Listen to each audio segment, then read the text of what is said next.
plan des fondations et non sur ses plans de distribution. C'est très simple. Et c'est ce qui amènerait donc à dire que c'est possible d'avoir 3 lignes ici pour représenter la cotation à la place des 4. Parce que cette ligne n'existerait pas si cette forme n'existait pas. Bonjour. Aujourd'hui, nous allons devoir parler sur la cotation. Et vous savez, ces derniers temps sur la chaîne, nous parlons sur comment lire et comprendre un plan d'architecte.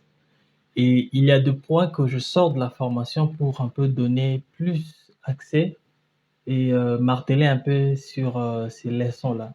Et parmi les leçons, c'est ce que nous allons apprendre aujourd'hui, la cotation. Alors, c'est quoi exactement la cotation? Pourquoi la cotation sur un plan? Et comment le faire? Surtout comment le faire, c'est ce qui dérange un peu plus.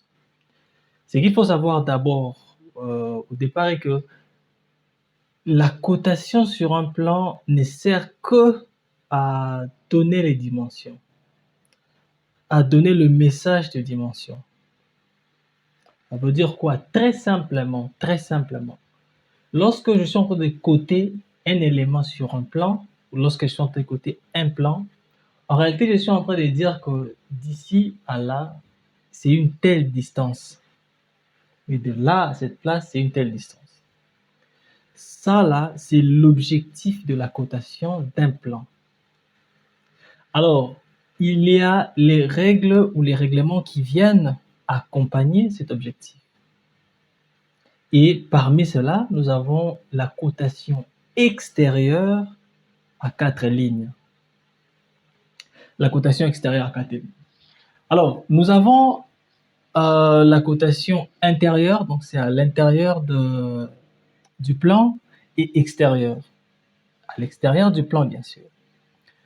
Alors, ces règlements nous disent de pouvoir avoir 4 lignes pour plus de précision dans notre cotation de plan.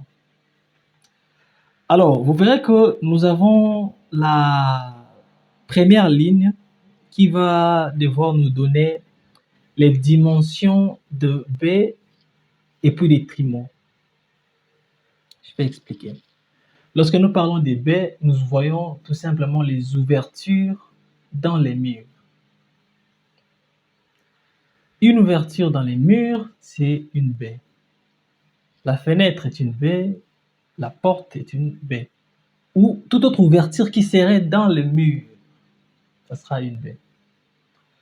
Alors, la première ligne de la cotation nous aide à coter les trimons et les baies. Ça veut dire les baies et les trimons. Les trimons, c'est ces murs que vous voyez. Après cette fenêtre, il y a un mur de là jusqu'à là, là, là.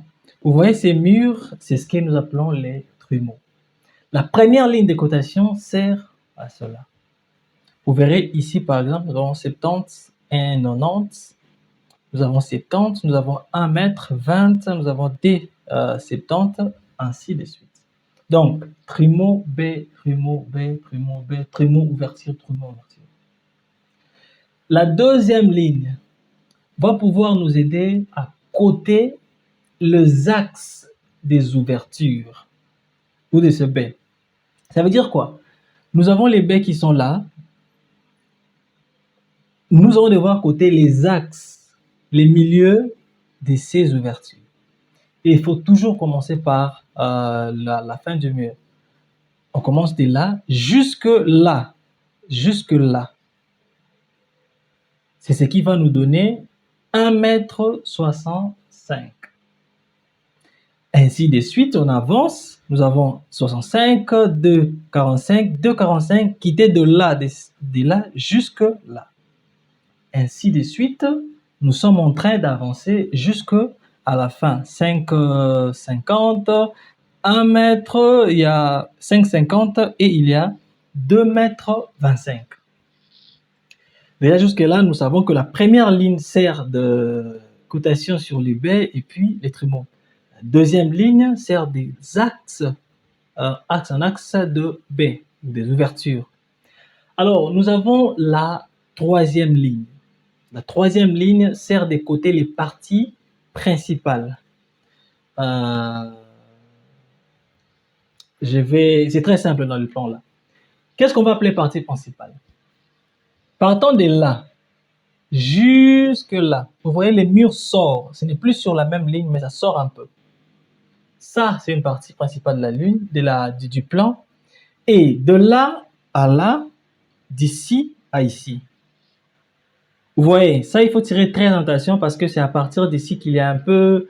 C'est à partir d'ici que nous pouvons avoir soit 4 ou 3 lignes. Vous voyez. Alors, une fois vous cotez ces parties principales, nous avons ici 4,90, 2,70 et puis 4,30. Les grandes parties, vous voyez ça? Et au finish, nous avons la ligne qui prend la cotation générale. Donc, de là jusque là, nous avons cette dernière ligne. Alors, ce qu'il faut savoir est que côté implant, nous ne sommes pas obligés d'avoir toujours 4 lignes. Nous ne sommes pas obligés. Si vous donnez les dimensions exactes, les dimensions qu'il faut, si vous communiquez très bien ce qu'il faut, c'est tout ce qu'on a besoin. Alors, vous verrez que ici, nous n'avons pas les axes des éléments porteurs. Les poteaux, les murs porteurs, il n'y a pas ces axes ici. Vous voyez? Alors, si nous mettons les lieux exacts pour trouver cette cotation, c'est sur le plan des fondations et non sur ces plans de distribution. C'est très simple. Et c'est ce qui amènerait donc à dire que c'est possible d'avoir 3 lignes ici pour représenter la cotation à la place des 4. Parce que cette ligne n'existerait pas si cette forme n'existait pas. Si nous avions ici le plan qui partait tout droit jusqu'à la fin, cette ligne ne servirait à rien. Vous voyez?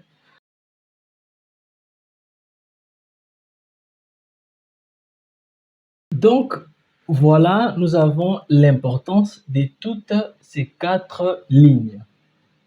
Trémaux et puis ouverture, soit B, les axes des ouvertures, les parties principales du plan et à la fin, la cotation totale. Mais cette ligne